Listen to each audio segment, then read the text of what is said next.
코로나 바이러스라고 하는 것들이 옛날에 이제 중세 시대에 패스트가 있었잖아요. 그런 것까지도 이렇게 이제 비교를 하면서 설명을 했었죠. 근데 코로나 상황 때 참 힘들잖아요. 그런데 아마도 한 1년 정도 지나니까 이게 좀 변화가 오더라고요. 어떤 거냐면 이제 코로나 바이러스는 이 지구도 하나의 이제 사람처럼 생각을 하면 하나의 자가치유 본능이다라고 얘기를 하죠. 그래서 신문이나 이런 뉴스를 우리 어르신들께서 보셨기 때문에 내용을 좀 아실 겁니다. 코로나가 발생을 하고 1년이 지나니까 봄에 나들이도 안 되고 여름에 해수욕도 안 가고 그러니까 그러한 곳들이 사람들이 이제 놀러 가던 곳들이 다 복원이 되는 거예요. 자연이 파괴됐던 것들이 다 이렇게 회복이 되고 있는 거예요. 그래서 멸종 얘기를 하던 그 희귀한 동물들이 그 바닷가에 나타나기 시작하고 그러는 거죠. 그래서 지구도 어느 단계에 되니까 살아야 되겠다라는 그것 속에서 바이러스라는 것들의 어떤 현상이 일어나고 그런 것들을 통해서 우리가 도저히 감당할 수 없을 만큼 우리 사람들을 감옥에 가다 버리잖아요. 그래서 그 기간 동안에는 지구가 계속 회복되는 시기가 됐던 것 같아요. 그래서 그 지구가 일어나는 시간이 지나고 나니까 이제 정화되고 회복되는 시기가 있잖아요. 그래서 이런 것을 볼 때 그 기간 동안에 우리 사람들은 어떻습니까? 직장을 예를 들면요, 그간에 이제 열심히 이제 회사에서 일을 하고 또 그런 사람들과 또 회식을 하잖아요. 근데 회식 문화가 없어졌어요. 근데 회식이라는 것도 하나의 직장의 문화의 어떤 일환으로서 열심히 참석합니다. 그리고 또 이제 그 집에 가서 이제 또 다음 날 오면 또 피곤하고 그런데 이런 것들을 일주일이면 며칠씩 이렇게 다니다가 이제 회식이 또 끊기잖아요. 그러니까 회식도 못하네. 처음에는 그랬지만 1년 지나고 2년 지나니까 변합니다. 어떻게 변하냐면 사람들이 이제 집하고 회사, 집 회사 다른 데는 나갈 수가 없잖아요. 그래서 그 친구들 만나도 그렇고 다들 그래요. 지금은 오히려 좋다.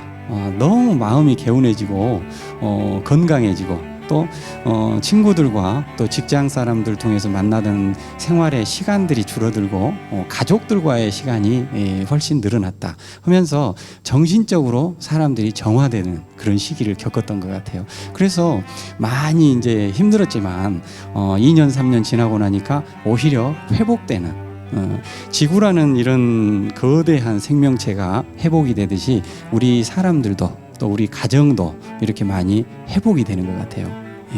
그래서 이런 말씀을 드리면 우리 어르신들께서는 어떤 생각이 드세요? 그런 게 연관이 이제 제가 됐던 얘기가 뭐냐면 어려움이 있잖아요. 어려움이 있으면 그것이 어려움으로 보일 수 있는데 그렇지 않다라는 것입니다. 어린아이들이 이제 코로나처럼 어린아이들이 이렇게 감기 걸리면은 이 조그마한 게 숨도 제대로 쉬고 있는지 모르는데 감기 걸리고 고열이 나면은 얘가 도대체 다음날 아침에 살아 있을까 이런 걱정 많이 하잖아요. 키워보면. 그런데 애들이 3, 4일 지나고 나면은 오히려 훨씬 더 이렇게 커지잖아요. 쑥쑥 커요. 아프고 나면. 그리고 성인들도 감기라든가 뭔가 이렇게 하면은 정말로 고열로 힘들지만 앓고 나면 훨씬 몸이 단단해집니다. 이런 과정을 볼 때 그 어려움이 다 어려움인가 그 보는 방법을 지금 다시 생각하게 한다는 것입니다. 우리가 이런 과정을 볼 때 어려운 상황이 지나고 나면은 우리가 이제 사는 목적이 뭐죠? 즐겁고 행복한 건가요? 그런가요?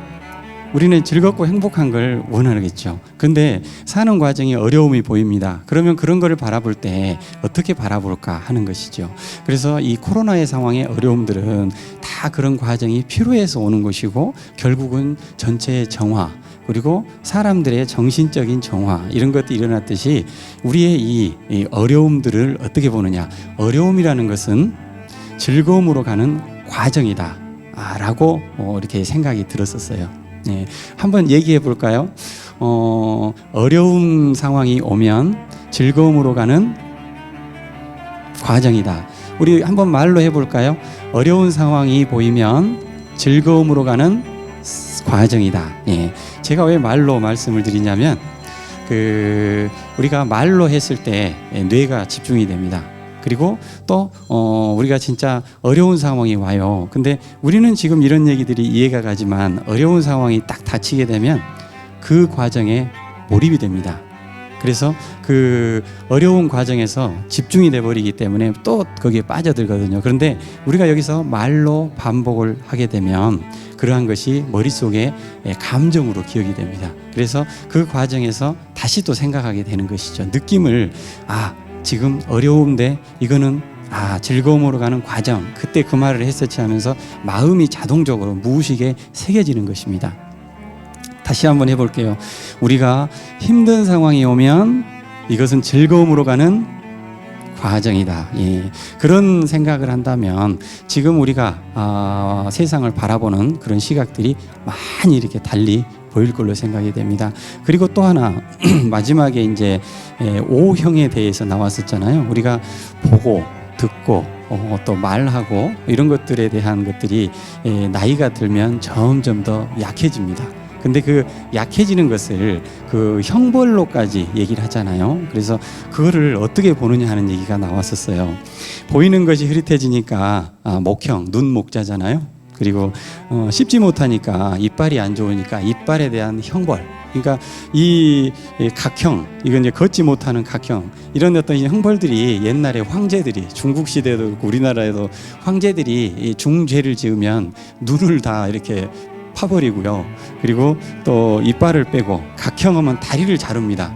그리고 이렇게 뭐 귀를 못 듣게끔 귀에다가 이렇게 하고, 그리고 또 궁형이라는 거는 이렇게 생식기를 잘라버리는 거죠. 이렇게 잔인한 형벌에 이렇게 비교를 하잖아요. 근데 우리가 늙어가는 것에 대해서 어떻게 보느냐 하는 것입니다. 아까 나왔죠. 보이지 않는 것은 눈 감고 수양할 수 있다라는 그런 관점으로 바라보고, 또 씹지 못하는 것은 연한 것을 이렇게 골라서 먹음으로 인해서 위장이 편안해질 수 있다라는 거, 그리고 걷기가 힘들면 편안히 앉아서 이렇게 힘을 이렇게 아낄 수도 있고, 또 이빨로 이렇게 듣지 못하는 것은 나쁜 소문을 안 듣고 마음이 이렇게 힘들지 않게끔 하는 거, 그리고 여색을, 궁형 같은 경우는 여색을 보고도 정욕이 일어나지 않는 어떤 이런 것들로 우리가 좋게 바라볼 수 있는 관점인 것이죠. 방금 말씀드린 그러한 것들도 다 일맥상통한 얘기가 아닌가 생각이 듭니다. 오늘 우리 어르신들께서 비가 오고 이렇게 좀 단비라고도 할 수 있지만은 이게 장기화되면은 상당히 이렇게 힘들 수 있어요. 우울할 수 있지만 바라보는 관점을 훨씬 더 긍정적으로 이렇게 바라보신다면 오늘 하루가 최고의 하루가 될 걸로 생각이 됩니다.